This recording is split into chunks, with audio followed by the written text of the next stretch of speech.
आज सभी को जय हिंद, जय भारत।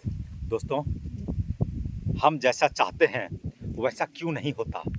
ये सवाल जीवन में कई बार उठता है। इंसान अपनी इच्छाओं और अपेक्षा के अनुसार जीवन जीना चाहता है, लेकिन अक्सर देखा जाता है कि जीवन में वह सब कुछ नहीं मिलता जो वो सब कुछ चाहता है। इसी विषय पर बौद्ध धर्म की शिक्षाएं बहुत ही महत्वपूर्ण है। बौद्ध धर्म में हमें बताया है कि जीवन में दुख का कारण हमारी इच्छाओं और आसक्तियों में छिपा होता है। इस विचार को समझने के लिए हमें बौद्ध धर्म की कुछ प्रमुख शिक्षाओं को जानना होगा। बौद्ध धर्म की शिक्षा बौद्ध धर्म की शुरुआत सिद्धार्थ गौतम से हुई थी, जिन्हें गौतम बुद्ध के नाम से जाना जाता है। उन्होंने जीवन के असली सत्य को जानने के लिए कठोर तपस्या की और अंततः बौद्ध वृक्ष के नीचे ध्यान की अवस्था में ज्ञान प्राप्त किया।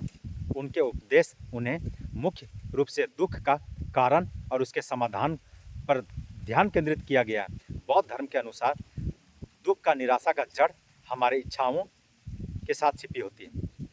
आर्य सत्य, मोबल ट्रुप्स, दुख। गौतम बुद्ध ने पहली बार ये शब्द बताया कि जीवन में दुख है। हम जो चाहते हैं वो हमेशा नहीं मिलता।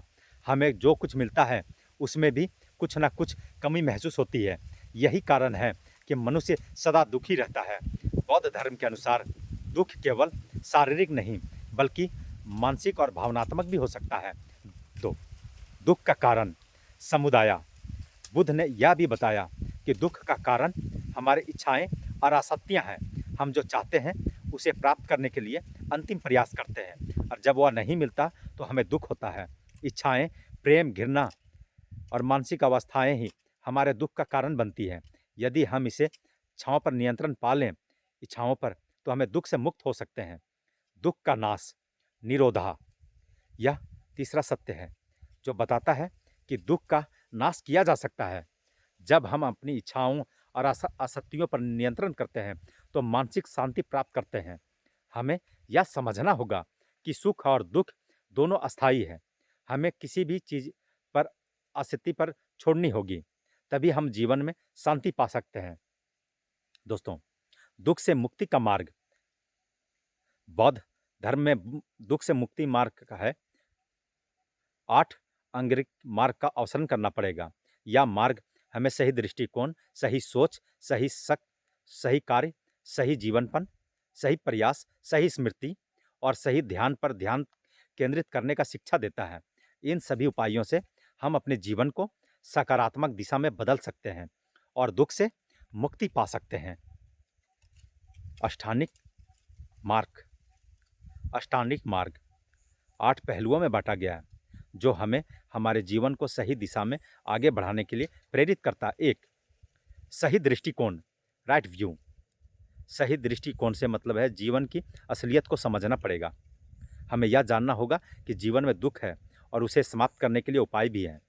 हमें अपने मन की स्थिति और उसकी प्रवृत्तियों को समझने की ज़रूरत है। 2. सही संकल्प, राइट इंटेंशन। सही संकल्प का अर्थ है कि हमें अपनी इच्छा और प्रवृत्ति को नियंत्रित करना चाहिए। हमें अपनी मानसिकता को सकारात्मक बनाना होगा और क्रोध, घृणा, अहंकार से बचना होगा। 3. सही वचन, राइट स्पीच। सही वचन का अर्थ है कि हमें अपनी शब्द को संभाल कर बोलना चाहिए। हमें किसी का अपमान नहीं करना चाहिए और हमें केवल सत्य बोलना चाहिए। 4. सही कार्य, रेट एक्शन। सही कार्य का अर्थ है हम अपने कर्म के प्रति जागरूक रहना चाहिए। हमें हमेशा अच्छे कार्य पर लिप्त रहना चाहिए और किसी को नुकसान नहीं करना चाहिए। 5. सही आजीविका। सही आजीविका का मतलब है हमें अपनी आजीविका ईमानदारी से कमानी चाहिए, धोखाधड़ी से बचना चाहिए। 6. सही प्रयास। सही प्रयास का मतलब है हमें अपनी मानसिक और शारीरिक प्रयास को सकारात्मक दिशाओं में लगाने चाहिए। हमें नकारात्मक में जाने से बचने चाहिए और अच्छे विचार से अपनाना चाहिए। 7. सही स्मृति। सही स्मृति का मतलब है हमें अपने दिमाग को सच्चे कर्म के लिए जागरूक रखना चाहिए। हमें हर पल के प्रति सचेत रहना चाहिए और अपनी मानसिक स्थिति पर ध्यान देना चाहिए। 8. सही ध्यान, राइट कॉन्सेंट्रेशन। सही ध्यान का मतलब है कि हमें मानसिक शांति प्राप्ति करने के लिए ध्यान लगाना चाहिए। हमें ध्यान की प्रक्रिया में खुद को एकाग्रित करना चाहिए। हमें ध्यान की ओर बढ़ना चाहिए। बौद्ध धर्म और जीवन की इच्छाएं, बौद्ध धर्म हमें यही सिखाता है कि हमें अपनी इच्छाओं को नियंत्रित करना चाहिए, क्योंकि इच्छाएं ही हमारे दुख का कारण बनती हैं। मनुष्य अपने जीवन में अधिकतर समय अपनी इच्छाएं पूरी करने में लगा रहता है, लेकिन जब वह इच्छाएं पूरी नहीं होती तो उसे दुख और निराशा का सामना करना पड़ता है। तो दोस्तों, मनुष्य का दुख केवल उसकी इच्छाएं पूर्ण होने पर नहीं होता, बल्कि तब भी होता है जब उसकी इच्छाएं पूरी हो जाती है, लेकिन वो अस्थायी होती है। ठीक है, तो दोस्तों, इच्छाएं उतने ही रखो ताकि आप जितने में खुश रह सकें, है ना दोस्तों। हमेशा खुश रहें, स्वस्थ रहें, मस्त रहें। जय हिंद दोस्तों।